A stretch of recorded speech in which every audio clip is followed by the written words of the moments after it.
Star India one मध्ये आपलं स्वागत आहे। पाहूया आजची प्रमुख माहिती। जामखेडमध्ये एलसीबीचा धडाका, हद्दपार आरोपी गावठी कट्ट्यासह जेरबंद, 51,000चा मुद्देमाल जप्त। जामखेडमध्ये एलसीबीचा धडाका। अहिल्यानगर स्थानिक गुन्हे शाखेच्या कोम्बिंग ऑपरेशनमध्ये जामखेडमध्ये मोठी कारवाई करण्यात आली आहे। अहिल्यानगर जिल्ह्यातून 1 वर्षासाठी हद्दपार करण्यात आलेला सराईत आरोपी सागर बाळू लोखंडे वय 26 राहणार आरोळे वस्ती जामखेड याला पोलिसांनी गावठी पिस्टल आणि जिवंत काडतुसासह जेरबंद केले। जामखेड श्रीगोंदा रोडवरील हॉटेल गंगाईजवळ ही कारवाई करण्यात आली।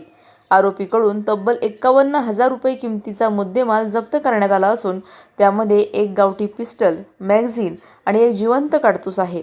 पोलिसांच्या चौकशीत हा गावठी कट्टा आणि जिवंत काडतूस गणेश दादासाहेब भवर राहणार कळस पिंपरी तालुका पाथर्डी याच्याकडून विक्री करण्यासाठी आणल्याची माहिती आरोपींनी दिल्याचे पोलिसांनी सांगितले आहे। गणेश भवर हा सध्या फरार आहे। या प्रकरणी जामखेड पोलीस ठाण्यात आर्म्ड ॲक्ट आणि महाराष्ट्र पोलीस कायद्यानुसार गुन्हा दाखल करण्यात आला आहे। स्थानिक गुन्हे शाखेच्या या कारवाईनंतर आता फरार गणेश भवरचा शोध सुरू आहे। प्रतिनिधी जाकीर शेख, अहिल्यानगर।